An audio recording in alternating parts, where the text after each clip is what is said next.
Do you ever see Dangerous Minds with Michelle Pfeiffer? Hmm. That gentleman, Michelle Pfeiffer, really looks like another gentleman I know. He's a good-looking dude. Michelle Pfeiffer is very handsome. Very. The following program contains explicit material. If you are under 18 years old, please fuck off. Welcome to Spinnin Yarns. I'm your host, Joe Amero, and I, for one, could have been dead many times over a long time ago. But for some reason, I'm still here. I've had a crazy life and met a ton of amazing people along the way who've inspired me. I'm going to invite some of these folks here to share some of their incredible and unbelievable stories with us. Who knows, we may even learn something along the way. There's way too much bullshit in this life. We need more real talk from real people. So sit back, chill out, and listen up, because we're spinning yarns.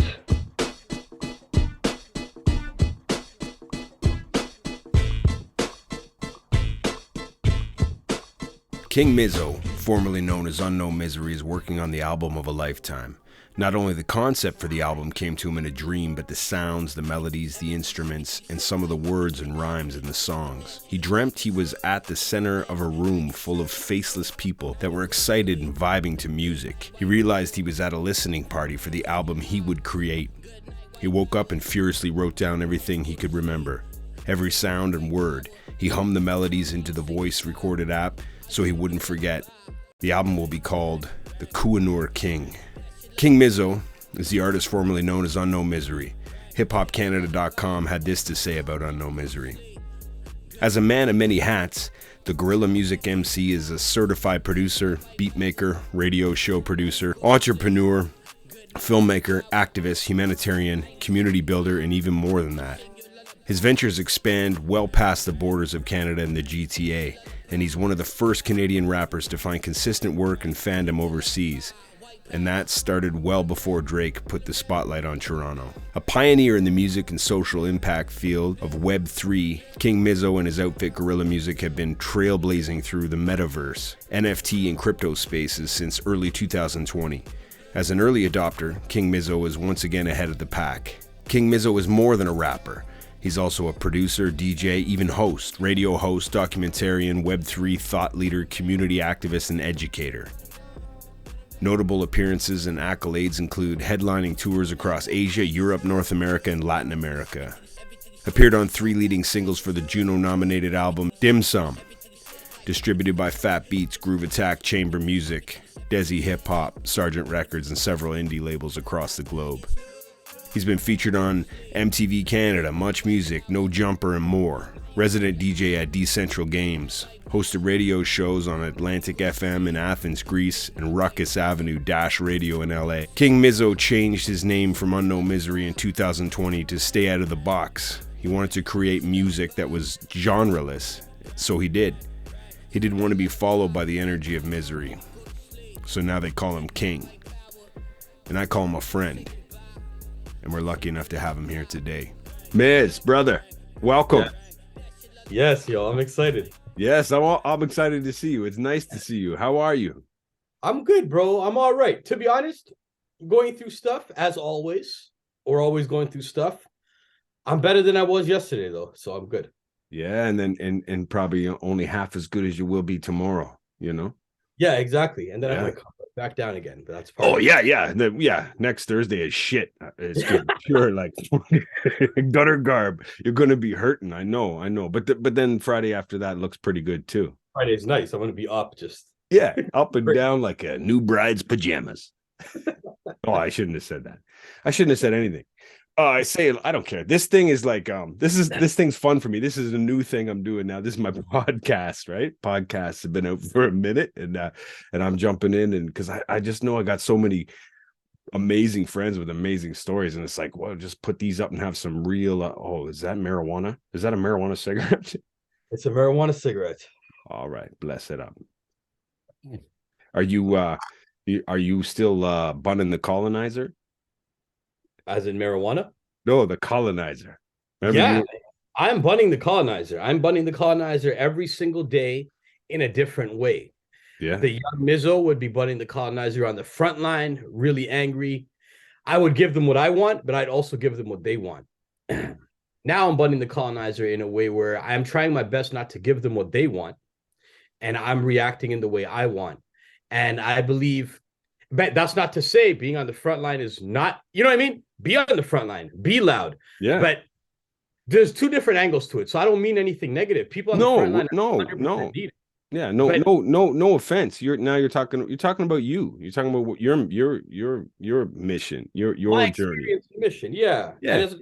But I want to make sure that people on the front line know that, yo, I love you.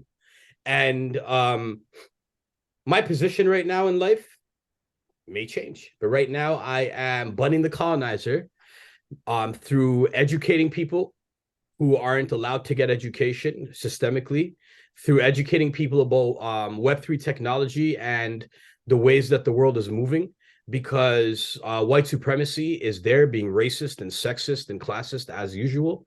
And white supremacy is racist against whites. That's how stupid supremacy is. And but that's what I'm doing. I'm bunning the colonizer every single day, morning to night. And I do that by making sure that I stay as far away from the system as I can. I try not to use their banking as much as I can. I try not to give them an extra dollar as much as I can. I try to hold all my pennies from them as much as I can. No transaction fees as much as I can. And I work in a decentralized space as much as I can and educate people.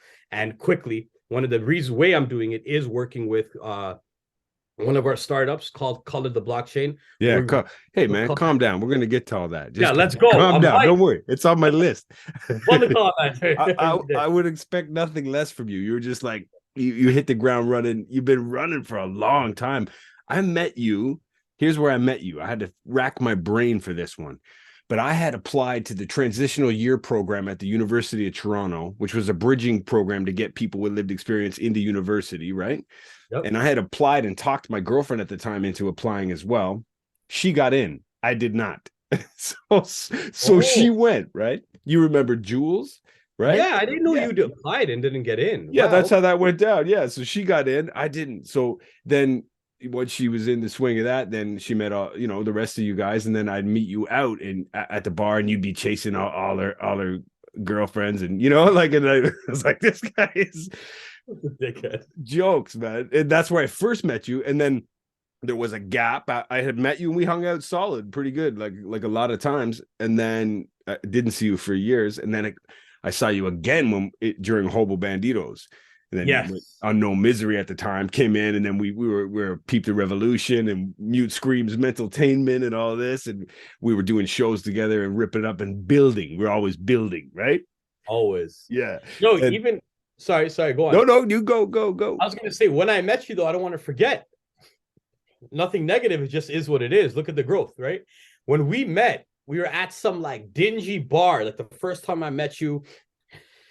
On college, you had to go down the stairs, and you're in the tiny like hallway of a bar. Yeah, that's the bistro. That was the bistro. Yeah. And I was just and so were you. And we went outside, and we were blazing. And there's a bunch of us, Buck, and all these people transition year program were there. Yeah. You were there, and I was drunk and ignorant at the time. So were you, and. You don't remember. I don't know if you remember. Like you wanted to fight me almost. Like you came up to the face. Like it was one of your old school twitchy tantrum looks. Like you were looking at me, and I won't lie. I was like, this guy looks like he's gonna mess me up. And I was happened? Like, yeah, it was like, the ground. I'm like, here, bro. And then it was nonsense. It was like, yo, chill, like relax. Yeah. But then literally that same day, within like 15 minutes of us having a standoff, it was back to normal. It was like nothing happened. And that moment, I was like, I like this guy. I get this guy. You know what I mean? Like ups and downs. Every day, all day. Real time. Yeah. Well, yeah. That was a long time ago. Like you said, I was having some serious, issues. I had a lot to work through at that point. And I still at this point, of course, but I mean, I was battling some serious demons back then, but nothing but fond memories, once that, I guess, whatever that's just shenanigans, right? That's just that was part of it. You're in the mix, right? You're ripping and roaring and shit happens. So it's like nothing happened, we're friends. Yeah, You we know? were friends from that moment, man. We were friends from exactly that moment. I was like, yo, I like this guy. And then obviously you probably can go further right now, but when we like continued building, that's when I was like, yo, I love this guy, but I wasn't in the right place to build properly. But I Right. built as much as I could. Yeah. I was a flop show. Yeah. Well, for hobos, like in that project. Yeah. You were around. You came through, man. You always come through. You came on Hobo TV. We tried to do a tour. We did an album, man. A fucking Class War album. Like that's forever. I love that album still. I have a hard time listening to any of that music because of Harry still. It's very heavy for me, you know, to dive into that catalog. But I know I'm blessed and have so much gratitude that there's so much of a catalog, you know, like so much of Harry, right? Like, it's but yeah, but nothing but love. It was good times. And then you took off from right after the hobos thing, and then Harry had to leave, right, because of the law. So he runs away like the gingerbread man fast as he can, right? He heads out to like fucking Fartatoba or wherever the hell he goes, and you keep going, and you like ended up like touring like the world. Yeah. Yeah. And it was you went everywhere. I'm at that place right now. I went everywhere because I had this like courage that you have when you're younger, and you still have it in you, but all the worry that like it gets accumulated through life, it makes you less childlike. And when you're less childlike, it's hard to make free decisions like that. But yeah, I toured the world, and usually I was just reflecting this whole week about it because I'm going to do it again because I want to. I miss it and I want to. So I'm working on it right now. I seen that building up. I'm excited again. And we were rooting for you then. I'm rooting for you now. Anytime you want to come, you're always invited. You have a space there. I know it's family. It's hard. It's not the same. But anytime you want to bring your family, you have funds to get out with a ticket, you'll come through. Everything I do right now, I wanted to own. I'll get to that. But I want to get to family-oriented stuff. I'm tired of the cool sunglasses. I'm not into that. If my wife and my kids and my wife's kids and the grandkid are not welcome, I don't want to go. Yeah. Why am I going to go? Yeah. You know what I mean? Like, yo, if my real loved ones aren't welcome or safe, I'm not going. Yeah, it just doesn't appeal to you. Yeah. No. Why am I going to go? Hang out and be cool? I don't need to be cool for anyone. Pass. I'm cool enough. Cool enough to have a wife and kids. So what the fuck? You know? So you boogied Tupperware. See, look at that. They don't get cooler than that. They probably got condensation on them. Cold grape. That's cool. That's the birth of cool. Those are the Miles Davis grapes. Yeah, these are yo, honestly, man, back then, yes, we toured the world. Yep. And it happened because exactly that. Like, we were pushing, I was pushing as much as I could. I was also in a group called Babylon War Child at the time. Mm-hmm. But before that, I was Unknown Misery. So I was also like booking tours in Europe as Unknown Misery. My first tour in Europe was my thing, Unknown Misery. And then Babylon War Child came, and it was a group effort. If everyone is actually working together, even now as an adult, I'm seeing it. When you finally get a small group of people working together, you are so amplified and it comes to life. Mm-hmm. And the whole group didn't work together, to be transparent, but a few of us did. And our first show, we were, our ghetto Canada tours, sometimes we're on couches, we don't know where we're going to sleep, but it was fun. And one of the shows we did, a name I really don't want to mention unless it comes up, a rapper I used to work with who turned into a Nazi, man. He actually at that moment said, hey, we're on a couch in Calgary. He's like, yo, Miz, I got a way to get you guys to on a show in Hodonín, Czech Republic, a small town. I'm like, really? I'm like, how much are they paying? He sends tickets? I don't know how it works. He's like, nah, bro, you got to pay your own tickets. But they said they'll give you 200 euros. I'm like, when is it? I remember it was like a year later. I'm like, yo, tell them yes. And the other one of my Raph was like, nah, it's not going to happen, man. It's hard. And I was just like, yo, bro, put it on the thing. I don't care. This is an honest time. Like Raph, I have no foul intentions with anyone, but Raph was like a pessimist. You know what I mean? Like, that's why me and him had to separate ways for many reasons, and power to him. But hey, we walk different paths. You know what I mean? And, but at that moment, it was just like more like, yo, if it's written, we're coming. If it's on a poster and the poster is posted, we have to get there. And I'm not just manifesting it on my own now. Everyone who sees that poster is manifesting us showing up to Hodonín, Czech Republic. We got there. I arrived with 200 euros in my pocket and a spin of the CDs. We had a great concert. It was at a festival. We performed day 2. There's a vodka machine in our room. I was just going crazy. I was like on tour, like, yeah. I was around. We're on stage. People are rapping our lyrics. I couldn't speak to half of them in English, but we were just speaking in vibes, but they were rapping our lyrics in English. And I remember the tent starts coming down after the high. Everything's gone. And they're like, your promoter's not paying you. So I went to the promoter. I said, yo, brother, we're going to stay in your house. He's like, yo, I live with my mom. I'm like, we're going to stay in your mom's house. We're going to need a few days and you're going to help us find people where we can sell CDs and get around. We got there. We used the power of the internet. That's why everything's good and evil. Everything's good and bad at the same time. It's how you use it. We used the technology of Facebook at the time, and I sold a verse. I remember I sold a verse to a producer named Nico in Germany. And after we sold the verse, he said he has a show in Germany for us. Boom. After Germany, someone at the show said, hey, we have a show in Switzerland. We have a show here. We have a show there. To the point where our ticket was for 1 month. We ended up canceling the ticket and saying, we're going to find our own way back home. Mm-hmm. We stayed for 3 months. Caution to the wind. And it worked. Yeah. And since then, we just worked freely. And it was all about being free. And that's what got me everywhere. Yeah, man. I know you take big swings. I always called you the tallest performer in Canada. You know, yeah. you always take them swings, and I was rooting for you. We all were rooting for you and for KDB, right? And you know, we had a little bit of like, you know, quasi mini beef with some of those guys in that group that you had, but you had a little gimmick going with the live cello, and it was like, yeah, I was hitting, and I loved it. I wanted you to have all the success, of course, always. But then you know that falls apart, and you find yourself. You're in Vancouver. That's funny. You're repping Toronto, right? But you're in Vancouver right now. I'm close to Toronto, repping Vancouver with my drug user liberation gear, right? It's check. Oh, nice. Yeah. Yo, yeah. Dope. You know those guys out there, right? Dolph? Yeah, of course. The best thing since Terry Fox, you know? Honestly, man, yeah, that's Bun The Colonizer. Yes, it is.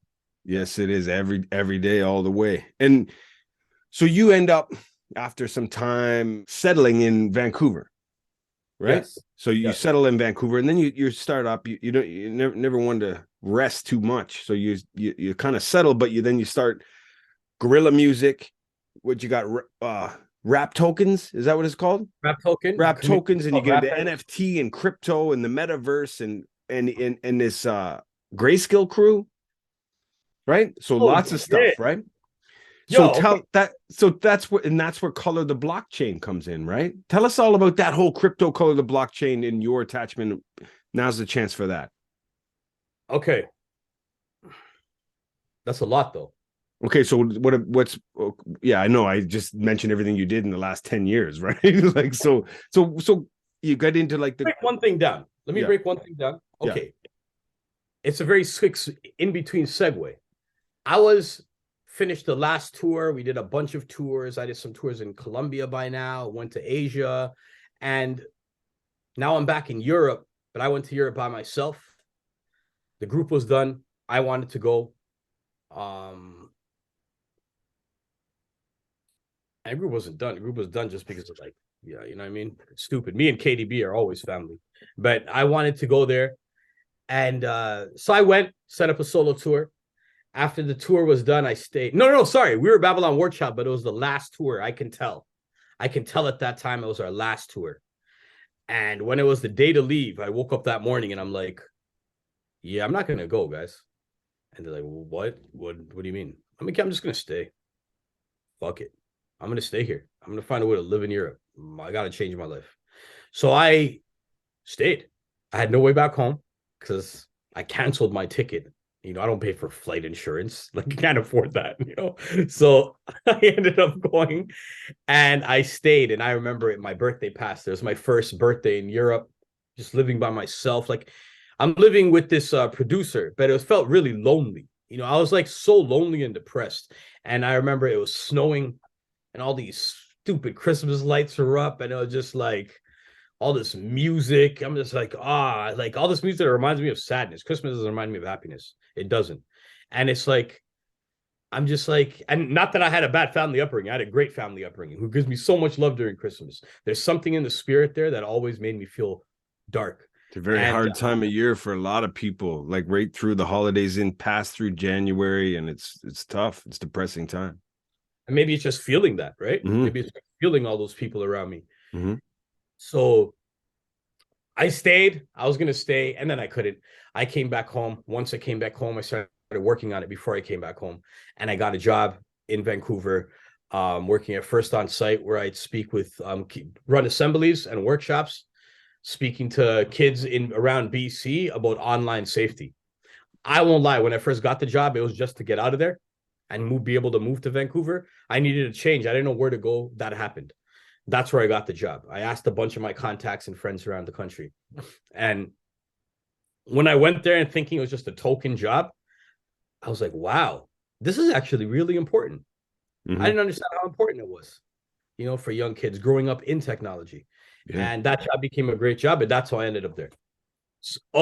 Then like 2020 basically started the crypto stuff. Until then I was doing harm reduction work, all that other stuff. Yeah, you were into social work and on the front lines there. Bunning on the front lines with the gang. Yeah. But then you got into cryptocurrency. I remember right away and then we reconnected over the telethon, right? I was doing Drugs, the musical, the telethon, and you did the pre-show, right? And we connected there, and you're always on about this crypto, and I'm just like, I don't know, man. Like, it's not, I don't know. I can't even, count. No, that's not true. But but you got right into it. So you started with NFTs, or talk about your entry. Yeah, your entry into that world. My entry was to Bun The Colonizer. Again, it was the first week of the pandemic in 2020. Before the first week, me and my wife just went to Europe in 2019. In 2019, me and her were like, I want to travel again. I miss it. I want to travel. I want to connect with humans. I want to make music. I want to perform. I want to build with kids, And she's like, so do I. I'm like, let's go.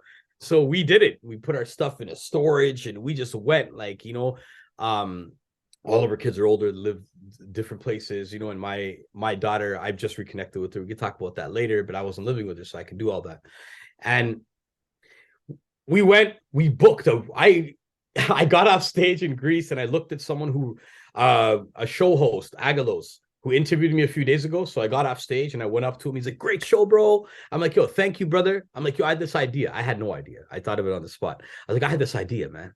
We're going to run a radio show where we're going to send you music and us talking, and you're going to translate it, put it on the FM dial. They did. So long story short, we were supposed to do a lot of things in 2020. When 2020, the pandemic hit, basically I was like, F the banks. I see what the banks are automatically doing.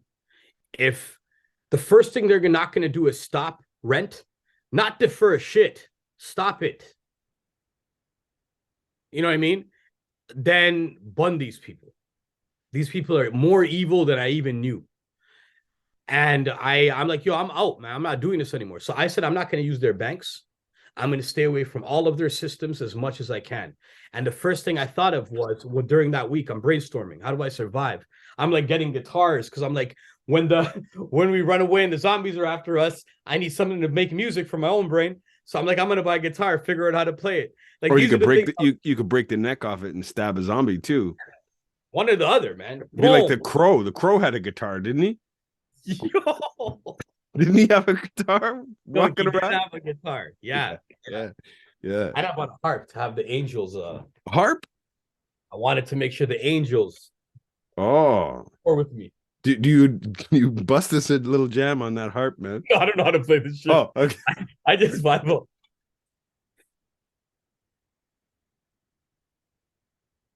It's not even picking up. It's too angelic. No, that's it. Imagine it was too crazy. Angelic. So you're busying yourself with this crypto and getting into because that's the sign of the times and the new trend, and you're jumping on ahead of the curve as usual. At the same time, working on the front lines and seeing all that suffering, but then you're still doing music. That's guerrilla music, right? I stopped music for the first beginning of the pandemic because I felt like the music I put out before, it was like almost so dark. But I was talking when I listened to my old music, like the first week of the pandemic, I tried to listen to some of my old music because it came in my head. And I was like, man, like, were we all just like pushing this energy to happen? Like what you believe comes to life, what you speak comes to life. Were we speaking it into life? Or was it just me? I'm not trying to give myself that much power, but we do have that much power, you know, and so it was hard for me to think about it. And then I wanted to make music that was light, and I couldn't. I felt fake. So I felt like weird that I couldn't make music anymore. So I tried to start making beats because I needed some type of music. I was making beats, I was trying to play instruments, and I was doing weird things like that, man. Cool. That's cool. Yeah. So you that would take hours too to just distract you, just to sit in the lab, and working on beats takes forever, you know? Yeah, working on all that. Sorry, you asked me one question, and I feel like I answered something absolutely different. It's all good, man. I guess I'm just happy to see you and happy to be talking to you. It doesn't matter. This is a very low, you know, the lo-fi atmosphere here on Spinning Yarns. We're just shooting the shit. Like it doesn't matter. We're, you know, as long as we're real. If I had someone on, you know, lying about some shit, then I'd be stopping them. But as it flows, as it goes, you know. Yeah, it's all good. Yeah. So is that the out of the pandemic is where you make the change from Unknown Misery to King Mizo? Is this the change? Perfect time. So when I first got into this space, I wanted to save my family. I was like, I've tried all my life. It's not working with people. I can't trust humans. I'm going to make sure my family's okay. And I tried to make money. I bought virtual real estate. I sold it for twice as much. Bought 2, sold it for 2. I'm like, what is this? And then I had some time because I had a cushion. And like, I basically asked Sky, my wife, I was like, can you pay rent this month? She's like, I have just enough for rent. I'm like, do you want to take a risk? We're already in a risk. If you could pay just enough for rent, let me use what I have and buy this virtual real estate. She's always supporting me. You know, honestly, I'm the greatest like person by my side. And like, I bought it, boom, boom. And then I started seeing art galleries and all of this stuff. And I was like, we could put video screens in here and stream events. And that's when I started realizing we need to bring community on, you know? So I wanted to like get to that segue because I know more is going to come about like all the movements and color the blockchain and all that. But at that same time, I was like, I don't want to be named by this darkness. So the year before that, few years before that, I changed my name from Unknown Misery because when Empty Handed Warriors fell apart, I feel like people were telling my story and I couldn't tell my story anymore. They were telling a false narrative of who I am. They were taking me being very open about my mental health, being very open about my addictions. They were taking that and weaponizing against me and creating a narrative that wasn't true. And I said, I am going to make the last album for Unknown Misery. And it's going to be the album where I kill Unknown Misery. No one gets to kill Unknown Misery but me. Fair enough. I did. And it was called LSD because I was on LSD when I wrote it and stuff. And it was, it stands for Life, Sins, and Death with archaeologists. Then I changed. Then I'm like, I hate music. I love music, but I hate humans. I can't do it with the music industry. It's not fun. And so I came to Vancouver and I just said, I'm going to work and be a normal guy. Yeah. And took me like a year and I was like, ugh. And then like I became King Diamond Tut and I made some really like cool music. And that moment I was like, I'm going to try to make it, but still give a message. But I'm like, I'm going to try to do it for like, let's go. Let's be famous. It was like a quick moment in my life, but the energy in the world during that time was changing. The whole world finally started feeling like they were so free. And all this false freedom was given to the whole world at the same, not the whole world, to our side of the world at the same time. And everyone's like on social media, everyone's showing off, everyone's getting jewelry, everyone is like, it's like a thing now. And everyone's free to be who they are, and everyone's, you know, and then it all just came crashing down, you know. And so when I became King Diamond Tut, after King Diamond Tut, in Vancouver, I tried to start some music and perform. And honestly, I went and performed and Humans. and there's a moment where I like snatched the mic off of someone. I don't know anyone here, but it takes me a long time for me to do that, and I'm not proud of it. Mm-hmm. Even a reaction like that, even if something was justified, which is something most of the time it isn't, because there's always another way out to deal with things. But that's the punk rock in you. That, you know, don't you shouldn't be ashamed of that. That's impulsive. You know, it's not. You don't have to. You know, apologize for all of that. You know, that's how it was supposed to be, really. And then the bigger thing, you know, like, fuck it. You're in a metamorphosis. You know. Yeah. I guess so. Yeah, you're getting not pushed into it, like, especially when you're holding it back for so long. Yeah. You know? I was on the stage pushing me back, another show, pushing me back. Sorry, I can't perform. Another show. I'm like, yo, I didn't come out here with social anxiety and the excitement to try and perform to not be able to perform. Yeah. So by the end of the time, I'm just like, yo, they grabbed it. Like, I go up on stage. I'm like, yo, they said it's my turn right now, because they did. Yeah. Asking. So I went to the side of the stage this time, stood beside the DJ, like, yo, love, brother. Yeah, cool. I'm next. Boom. He turns on he's not even about to, he turns on someone else's beat. And the host from that side of the stage, all of a sudden, the host moved. And so I basically got cheesed. Whatever. I don't want to glorify that moment, but I went and snatched that mic, and I was really angry. And after that, there's a lot of like lashback from the little hip hop community here. And there's a lot of great hip hop artists in Vancouver. Lots. Mm-hmm. You know? But there's also, to be absolutely blatant, there's that group that's like only white rap, to be honest. And like, it's very segregated. It's very wrestler. It's wrestling rap. Swollen Man was going to suck some cock. I don't know who they are, but you had to spread your wings, man. You're turning into the Mothra. You had to spread your wings and fly. So you snatched a mic. I don't give a fuck. Fuck that guy. And then you killed it, right? Yo, then sorry, I'm going off, brother. Am I like fucking this shit up? No, man. No. Okay. Because then after that, I just went off and I left. Boom, boom, boom. There's a few battle songs. Some people battled me. I battled all of them one by one, and then it was like done. Mm-hmm. And I was like, yo, Bun this. I'm not doing this. It's not fun again. And it's like, yo, why isn't it fun? And I'm like, yo, I'm just going to make music for myself. Mm-hmm. That's what I'm going to do. I'm just going to make music and not put it out. But it's hard to make art and not share it for me. Mm-hmm. And yeah, after so many years, like you were at the beginning, you were at the what do they call it? Like the genesis of YouTube, right? Yeah, we were the first Canadian hip hop video on YouTube.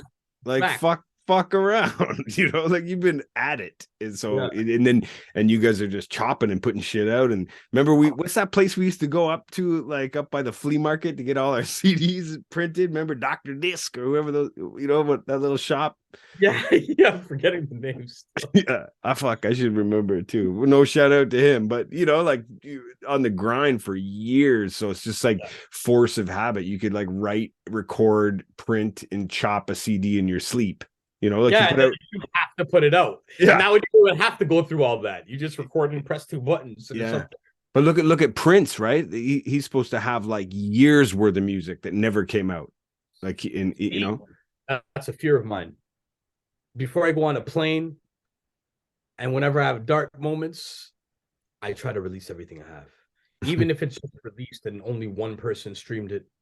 I don't care. I like to release everything I have. Oh, you don't want to go and have anything in the vault.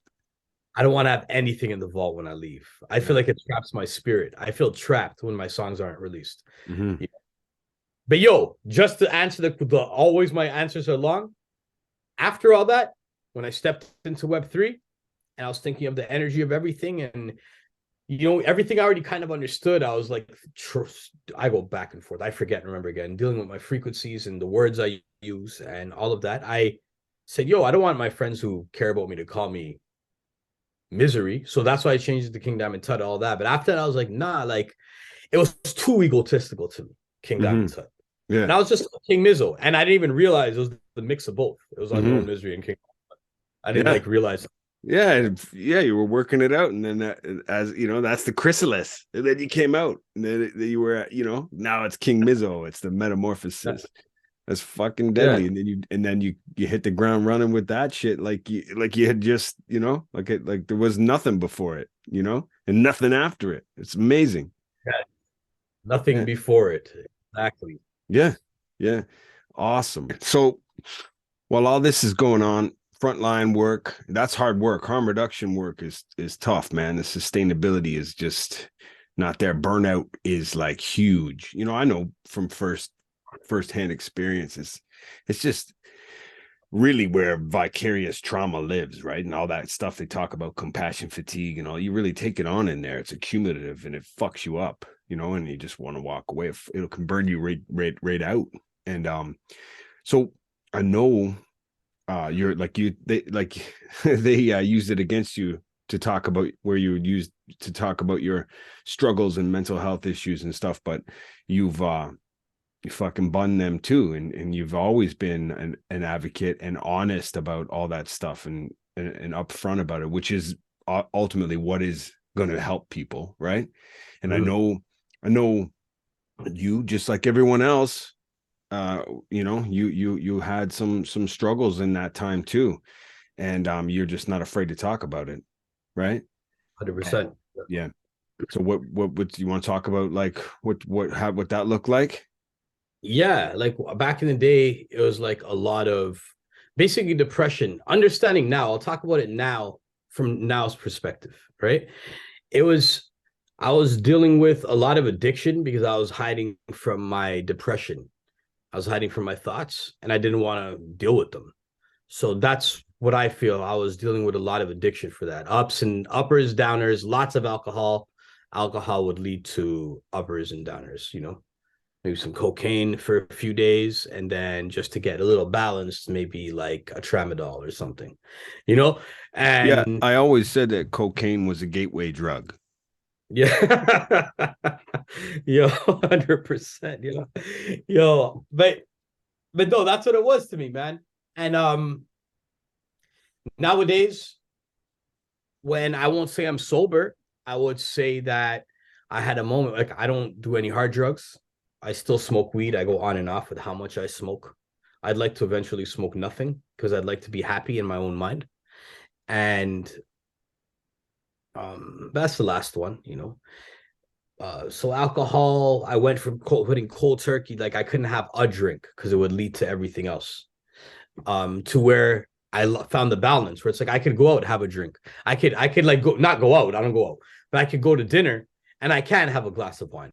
And it wouldn't, for me, it's not for everyone. For me, that was okay. And I felt less, yeah, you know, I feel less manic about it, like overthinking, like, oh, am I messing up? Am I guilty? Like a lot of guilt came from that too. Years and years of hiding my addiction from people. And all of this is like everything I've done blacked out. You know, it's a lot of guilt. Yeah, So I think a lot of the relapse in people comes from the stigma attached to it, with all that guilt and shame. And like, I'm a big proponent of like not beating yourself up. You know, if you chip off and you know and you slip up, like it's not the end. You know, it doesn't make you a piece of shit. You know, like you're still alive. do your best and you're improving. If you're improving, if you're accountable and you're doing your best. And like that's what I try to remind myself too. And I'm like, okay, so I'm doing that. I'm doing those three. And so now in life, at this point, it's like I'm going back and forth. Like I recently hit like a new low, but then like I had another one before, and then I got better. And it's like I'm learning and it's beautiful. Yeah. There's something about being able to overcome your personal spiritual, you know what I mean? Yeah. And once a guy like you, not that there's too many guys like you know, not that I've met, but once you get a good handle on it and are able to verbalize it, you're going to be able to help so many people. But hold on. That was some praise for you, and I coughed all over it like I was lying or something. I wasn't laughing. I was serious. You're going to be able to help once you get a handle on it, is what I'm saying. Like when you're able to verbalize it and you've digested it and you realize what it is, you're going to be able to just help so many people, because you have a gift. You're a healer like that with your words, you know, through your mind. You have a stream of consciousness that is so powerful that it's like not too many people I've seen have that. That's a very unique gift, you know. And whether you got your ups and downs, you're just a human and you've never pretended you were, anything else, you're just an honest guy. But once you get a handle on it, the power in your words are incredible. And the whole world knows, just like those Czechs, yeah, man, like they knew your words and they couldn't speak English, but they know Bun The Colonizer, man. Like I appreciate it, man. Thank you, brother. And the thing is, I'm at a point in my life where I'm moving from what I'm making music and I'm enjoying it and I'm about to go perform everywhere. But while I keep doing that and loving it, that's not my focus, even though that's going to happen because it's going to be part of everything I'm doing. Yeah, you're focused on some health. I see you with your blue teas and your herbal cigarettes, and you're pushing these products and you're using things and you're sharing what works for you, right? I'm going to share my ups and downs. That's what I'm going to do. I'm going to share my ups, my downs, my all of it. When I mess up, when I go this way, when I go this way, I'm going to show all of it. Yeah. And I'm going to heal. I've healed before in a way where I feel like I kind of went backwards because after I feel like I've healed the last time, it was like this and it was fine. It was life. But this recent one, I feel like I fell. Yeah. And I have some climbing to do and that's fine. So when I climb, get back on that common ground and I start climbing higher, I'm good, but I've done it before. I'm going to do it now, but this time I'm going to do it in the public eye. I'm going to keep making music and putting it out there. And I'm going to, I miss workshops. I'm happy you said that. Thank you, because I miss workshops. I miss facilitating workshops. I miss facilitating assemblies, working with human beings. I miss working with human beings for human beings. And I miss creating curriculum, alternative curriculum, and all of these medicines. Sky, like, not a plug, it's just honest truth. Like, she helped me find these medicines and it's helped me a lot, and I want to share with other people. Whenever I find something that works for me, I have to share it with other people because why not? It's stupid when people don't. Like, that's colonial. And so enter the color the blockchain, and this is where you took everything you learned about NFTs and crypto and building in there in that virtual property, or however you called it, and then you built color the blockchain, which is basically a workshop for people, right? You're bringing it to people. And Color the Blockchain provides equal access to Web3 and technology through providing resources such as computers, internet cards, and general tech, and basic education delivered in the cadence of pop culture. So it's every day. People can hear it and understand it. There's like a language barrier when it comes to understanding and learning. There's a language barrier. People don't want to learn a lot of other things because of the language barrier. And I'm not talking it's not English. I'm talking about the style of language. Like, for example, in Canada, if you want to write a grant, a lot of artists grow up saying they won't fill out grants because just the way you got to do it is, honestly, systemically, it's built that way. That's what I believe. So it can be like, what do you mean? Here, this is for everyone. But the people who get it are the people who don't really need it. Yeah, and then everyone else just gives up because it goes along with the rest of the shit they're suffering with. Yeah, and it's not made for them. No, so you're kind of like you're the cool step teacher. You're like a young Michelle Pfeiffer walking in there, right? Dangerous Minds in a gangster paradise, and you're being like, that shit's not gonna fly with me, and you're breaking through. You're just like a young Michelle Pfeiffer. I'm gonna make a song called Young Michelle Pfeiffer. Y'all get on that with you. Yo, we should do that together. Young Michelle Pfeiffer. Yeah, it goes like this. You want a Young Michelle Pfeiffer? Bust it. All right. Young like Michelle, not Obama, Pfeiffer. On the roof, play the piper. They all talk shit in their diaper. They all get washed with the wiper. Little bugs, they get squashed with the ants. Moving up, that's what we do. We don't dance, but when we dance, they look cause it's so nice. Look at this when we gotta grab the mic, grab it, toss it, pass it round. Yeah, all my friends are white trash, male baloney. Sulu and the kids, government control freaks. Sit around bitching about the state of the country, never taking action, misery loves company. Call me Twitchy Catcher cause I'm fucking sick. Way more than you can imagine, I'm a nasty prick. Go right ahead and ask a man, that's my clique. And you can call me Joey Hansen when you're sucking my dick. Boom, boom, boom, boom, boom. Shout out to Michelle Pfeiffer. Michelle Pfeiffer, we made us started a track, yo. Yo. But I love it. I love it. You're going to bring it to them every day in the new way. Like it doesn't, like Color the Blockchain. When I seen you doing that, it was fucking amazing. It was like, this guy is never going to stop. Whatever they throw at you, like you're like a Ginsu knife. You chop, you slice, you dice, you know, you're going to. I'm not stopping. I'm going to say it. I'm not stopping. I can't. No. And I'm good, but I'm focusing on what makes me happy now. And what makes me happy is doing social impact work. It makes me happy. Yeah. It makes me happy when I do it in my own way. You know, I don't need anyone breathing over my shoulder. And I want to make music while I'm doing it. Yeah. That's it. And the thing is, that's why, like, yo, right now our mission actually is, our first mission on Cardano is to get 5 computers to bring to an indigenous community in Canada, in BC, and videotape the whole process with their permission and consent, and use that as a proof of work to get more. If we could bring 5, you know, and expand more. You know, we're working with someone in Mexico right now who maybe, so I don't want to say the name, so maybe where it's not solid out there yet, you know, but it's basically just to bring computers where they can set up a studio, bring a mic. It's just like the Dolph thing. They're like, here's the model, here's the clean drugs, right? And we give them to people, they use them and they don't die. Now fucking do it on the federal level, same as your blockchain. It's like, here's what you can do. Imagine now to take it and do it with all your, you know, big Canada money. Bro, we're here to teach people to come here, because when I stepped into place, Color the Blockchain was created as a response to blatant racism and sexism that we've seen in Web3. In 2020, the first few groups we joined is like DAOs and organized, like you join communities. That's what you do. Mm-hmm. And I was blocked from a lot of them after, because my wife saw a lot of racism. I saw a lot of sexism. I saw a lot of racism and witnessed both. But I felt the racism, and I was like, they're called blatant. Someone is being called the N-word on the Twitter feed. Pretty basic racism, right? Yeah. On the level of racism. And then, so what happened? I responded. I'm like, yo, this is this space. I thought we're a community and we're all going to make it. What is this? No one was responding. I started getting on my Twitter feed. I was getting messages, pictures on my live feed that everyone can see.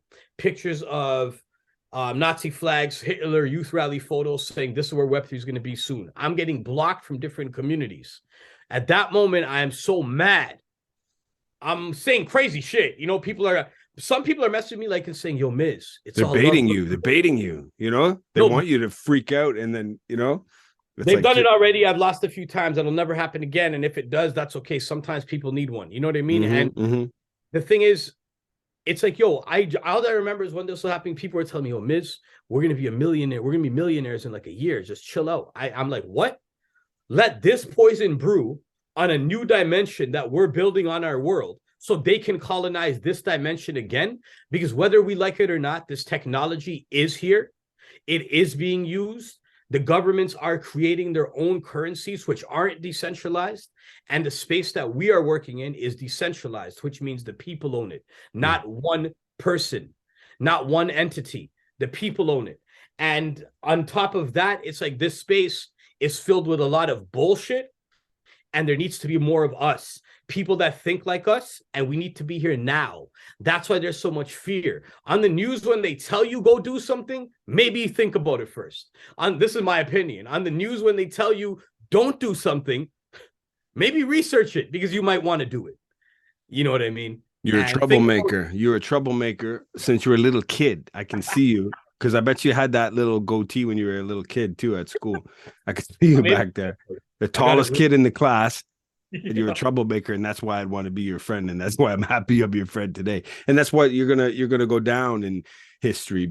You already have, because you never pull punches, you never shut up. Why the fuck should you? You're on the right side, so you're gonna take the big swings and let them hear it. And you got a big voice, and you're so articulate that they're like, holy fuck, this guy's smarter than me right out the gate. Any conversation you're in, they're like, especially when some fucking Nazi, like, well, they're gonna be like, oh, holy shit, you know, he talks like he's from the TV. I can't Henrietta, I can't argue with this fella. No, he is intelligent. Yeah. Yo, man, honestly, that's what I'm saying. Even talking to those guys, like, no use, man. Do your thing, yo. Like, you guys, like, they can do what they do because they're irrelevant. It's like the only thing that pearls matters to swine, right? It's like throwing your pearls to swine. Yeah, right. And they cover them with sleeves. There, don't give them nothing. Give them, Diet Coke. You gotta give them Diet Coke, and you give them Chick-fil-A, and they'll be happy as a pig in shit.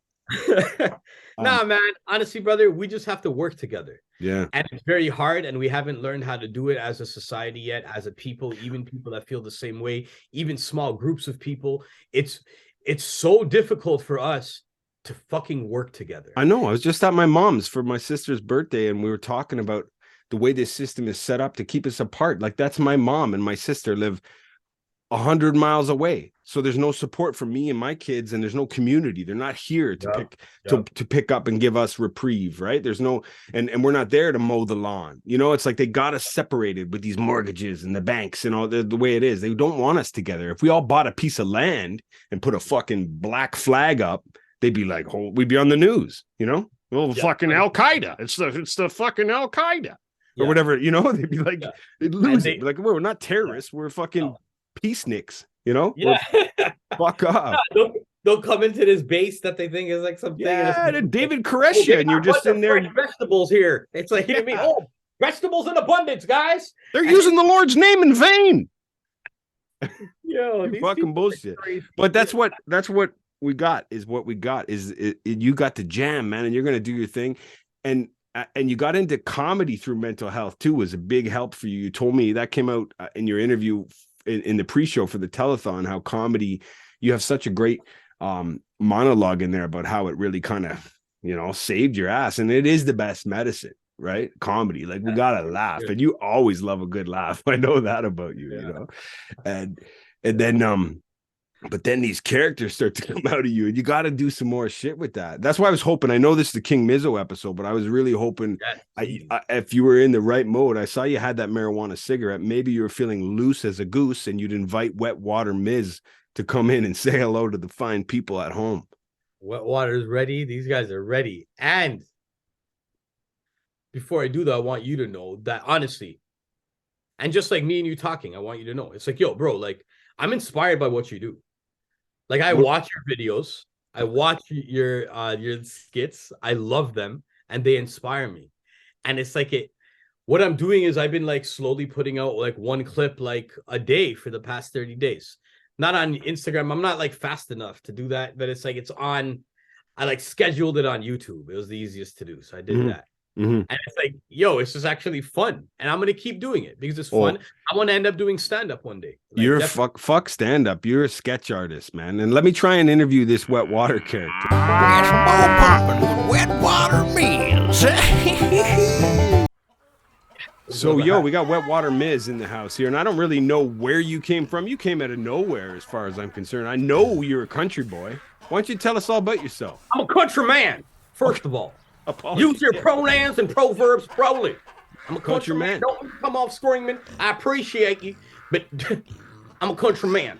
I wasn't even listening to your question. You're going to have to ask that again. I was just saying hi, really. I was just trying to intro you. You are a country man. I just don't know where you came from. I know you showed up and you took the scene by storm. There you were. That's right. Yeah. I like your style. I was storming in. I came through. I was on Lucille. I was riding through when it felt like a storm. I go real fast, right? Lucille's my wife. She is the reason. She's the eye of the tiger. She's the apple of my eye. She's the storm and my norm, right? And I go through with Lucille. I jump on Lucille. She's my lover. She's a lover of mine. She's a horse. People say you can't love horses. I can love horses, and I don't care what they say, right? Okay. But that's how I come in. I bring the storm. I got storms. I've been burning hay. I burn people's hay with storm, with fire. I'm not sure what questions you're asking, but I'm just thinking of Lucille right now, and like really love her, and I miss her. That is admirable. Yeah, you to love and marry and ride and be with a horse, man and horse, country man and horse. Lucille. Country man and horse, the country man, the. The one and only, yeah. Good command. Are you from are you from Edmonton out there, or where you at? Where you at? I am Edmonton, partner. I'm Okay. Edmonton. I'm Calgary. I'm Alberta. That's me, right? Yeah. I'm the brownest cowboy in the West. I've been there since day one, since hay one. Some people say day one. I say hay one. I've been there since hay one. Most cowboys are just cowboys. I'm a cowman. Different. Got you. And you got. I already been so hyper, but they've been trying to take my flowers recently. Like, oh, you ain't really this and you ain't really that. Now, you see the tabloids might not play in your side of town, but in my city, it's playing all over the place. Wow, they're trying to taint your reputation. That's right. That's not right. Yeah. Not right at all. No. Really piss me off. Really get me frustrated. What are the questions you got? I'm really busy. I'm always doing things. You know, I come from a lot of bull pumpers.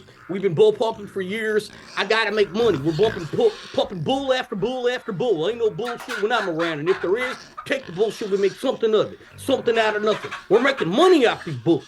They used to start bull pumping. When I came around, I changed the whole generation, added a whole new section to our company, and it was basically the bullshit. I take the bullshit, transform it, put it in the soap, a little bit of clay, hold it together, and there you go. Put it in the package, send it right out. People love it. Soap? Yeah, bullshit. Fantastic. That's wow. I don't even have like questions prepared for you. I feel horrible now because I should have done my research. I'm just happy you made an appearance. Being on TV, partner, don't talk about being happy. Don't apologize. Just tell me if you don't watch TV, then that's the only way you won't see me. I'm everywhere. And if you ain't writing the right channel, maybe you got to get more numbers because I'm in the higher up cable numbers because people love me. They want me in the higher up channels. You see in the bottom channels, you got certain type of shows. Then you go in the middle. Then you go, there are right kind of shows. Dragon's Den, you got Dragon's Den. People giving you deals. Oh, I went to Dragon's Den one time and I was like, yo, give me a deal. The stupid bald motherfucker. He's like, I ain't going to give you nothing. Try to give me some attitude. And I told him what's going to happen to him. So he came to the ranch. He tried to buy one of the horses, right? To the space. I went there, I got the bull pump, started bull pumping, boom, splash in his face. Bull pumping can also be used as a weapon. Splash it in a man's face, it gets real stinging for about 30 seconds. You have 30 seconds to run and ride, run and hide. And where you're from, you could always find a place outside because there's haystacks everywhere. Fuck, that's incredible. Incredible. That's right. I just haven't seen you since the pre-show for the Drugs the Musical, the telethon. And I just wanted to thank you. You did such a fantastic job hosting that program. I gotta say one thing. That's when my heart changes a little bit and I feel the strangers. People like, always, you're a celebrity. You're a celebrity. You won't do this. You won't do that. Damn right I won't. But when it comes to the telethon, I'm gonna be there every single time because this is a cause that matters and it's close to my heart. Yeah. That's good. And a healthy place to put your passionate anger. You seem like you've gotten angrier since I've last seen you. I'll let you go. I'm calm. I ain't angry, partner. Don't tell me what I am. No, I'm not. No, I ain't angry at all. I'm not trying to tell you. No, you ain't gonna tell me to go. I'm going to go, partner. Sayonara. Happiness with Guru Gajah Raja. Oh, ladies and gentlemen, this is the Guru Gajah Raja. Am I pronouncing that correctly?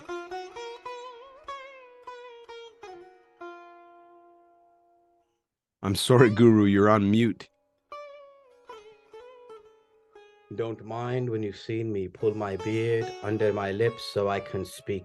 Sometimes I have to adjust it from here to here. That's good. That's like a hoodie, right? Good for all kinds of weather. Everything is all kinds of weather. But what is good? Bad? No, I wouldn't say that bad was good. No. Is the know what they know? Or do they not know? That is something that is closer to water than rocks near the falls. What are your questions, sir? I'm very pleased to be here. Is this satsang or is this interview? This isn't just a casual interview. Casual. Look into the gaze of my eyes. I see you. You're a beautiful man. Thank you for spending a little time with us.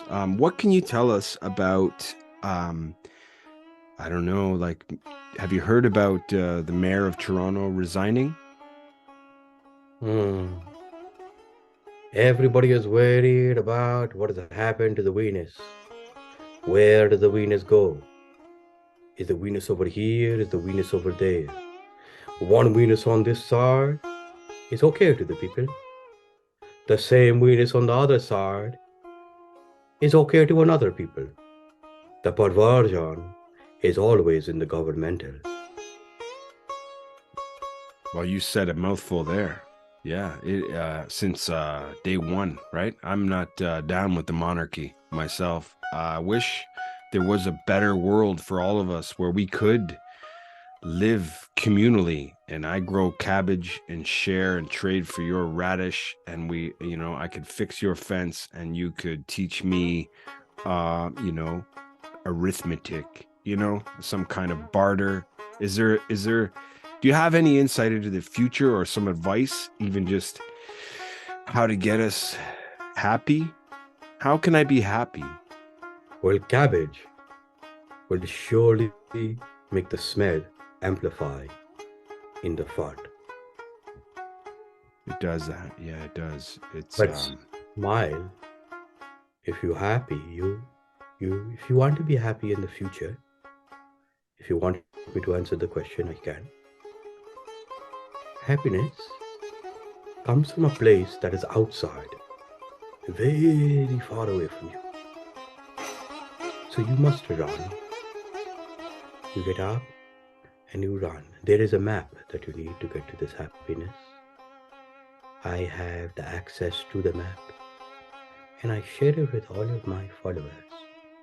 I have something, I hope this is being streamed live because I want people to know. I will give you the map. You donate small donation to Gold for God. You give 14 karat gold or 24 karat gold. If you give 14 karat gold, you will get half of the map. You get 24 karat gold, I will give you the full map. And it will show you where happiness is. It is a place that is called a destination over there. But okay. So 14 or 24 karat gold, gold for God, and you'll show us the happiness. Okay. Well, that's a good little plug for your thing, but I'll have to look for some gold. I don't know what I have around. Probably just plated. Could I? I don't know. I guess I couldn't get just some kind of mantra or something for just like some gold-plated costume jewelry, or I'm looking for a quick fix, basically. Oh, quick fix is very easy. In this world, if you want to get fix it in the faster, you just have to make sure the fixing is in the heart of your middle. And you must look inside of it, but understand that outside is not the same where it is in the center. But both sides are the yang and the yin. Or is it the yin and the yang? Wow, that does clear the mind. Yeah. Thank you for that. Wow.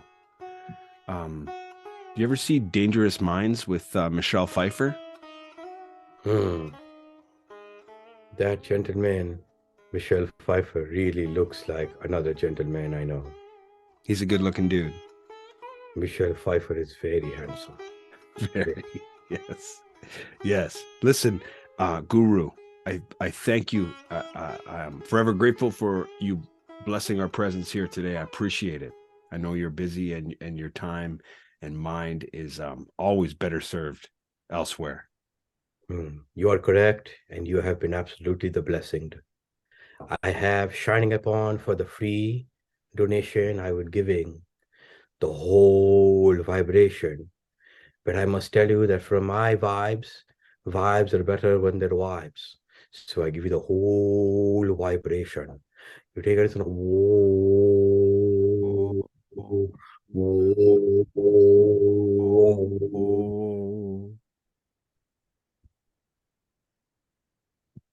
Wow. And just like that, he's gone.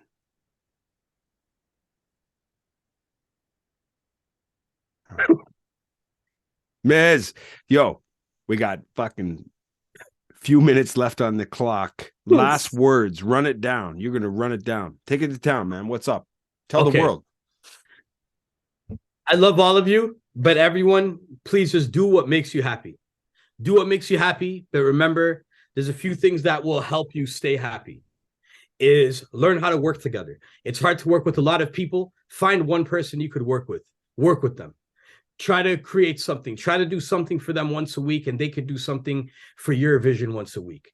And we can just keep building like that. Find another person that you can do that for. Don't do something when you're burnt out, but let's help each other. That's what we have right now. We got to help each other. That's all we have to do. I will keep making music. And if you see it somewhere and hear it, you could tell me you like it. That'll make me happy. Other than that, if you have computers you want to donate, go to colortheblockchain.org and donate computers. We take any computers and we're going to rebuild them. We're going to link up all your links to whatever audience we have. It's very, very small at this point, but you know, everything helps. And it's so cool just to spend this time with you. Like it's like, you know, real friends, right? It's like, I could go years and not see you, but like 1 second, and it's like, what? We're goofing off, and we're back where we left off. Like, that's real friends. My friends are forever, and you're my friend, man. Oh yeah, you're my brother, man. I love you, man. I can't wait. Like next time in Toronto, I'll get at you if like the time makes sense. We'll make it make sense. We got to go get you know what? A Bommy Boy sub. What do you like in Toronto? I don't know. We got to go hit up the soup kitchen. We got to go to Scott Mission and see if they got any good soups on the pot, you know? Yeah, man. Just link up, man. We'll just link up. But yeah, no, I'm excited, bro. Yo, thank you though. Yeah. And my Kendra sends her love, man. Made sure to tell you, like, you know, let Miz know, you know, and all my love and all my support, all my good vibes go to you and all your friends, Wet Water, the guru, everybody, you know, everyone you touch. And my love to your wife. I haven't met her, but I know I love her because you love her. Can't wait till you meet. Yeah. Tell Kendra I said what up too, and I can't wait till you guys meet. Can't wait till you like I meet your kids and shit, and like shit, where do you meet? Great, I'm actually excited, you know, because it's been a long time. We watched your videos, you know. Sometimes once we went to like a whole marathon of your videos. I appreciate it, man. Yeah, I'm gonna have the girls on like as a guest on the pod, so you're gonna get to see them that way first, probably. Nice. They're fucking hilarious. But so are you, and you're lovely as always. And I'm glad you still got that light. And don't suffer alone, man. If you ever get deep into that valley, man, reach out. I'm always there, you know, for a call, you know. Yeah, no, I appreciate it, bro. For real. Same thing for you. Yeah. No, I'm good, man. I'm just like, this is life. Yeah. You know what I mean? You got it. Yeah. You're looking good. I know you're there. We're good. We're gonna make it. I'm gonna go film a music video now. Like, do it, man. Do it. I love it. King Mizo. Hey, man. Peace be with you. Let the peace be known. Yes, peace. Always good to reconnect with Miz. Powerful ally. When Miz is doing good, we're all doing good, because you can see how contagious he is. So articulate, so intelligent. He's a real force. And, man, I'm lucky to have him in my life. Keep your enemies close. Keep your friends closer. I'll see you next time on Spinnin' Yarns. Spinnin' Yarns is brought to you by Hi-Fi Umbilical Productions. We're 100% DIY with zero tolerance for intolerance. Spinnin' Yarns is recorded on stolen land in front of a live studio audience. You can connect with us on Facebook, Instagram, Twitter, YouTube, Gmail, and Linktree at Yarn Spinnin'. Please like, follow, and share to show your support. We're building this together. Spinnin' Yarns is available on Spotify, Apple Podcasts, and everywhere else you kids go for podcasts these days. Check out our Patreon if you'd like to help out the show, and you can always find us on the web at our landing site, joeamero.com. If you'd like to be a guest on the show, reach out. Let's shoot the shit.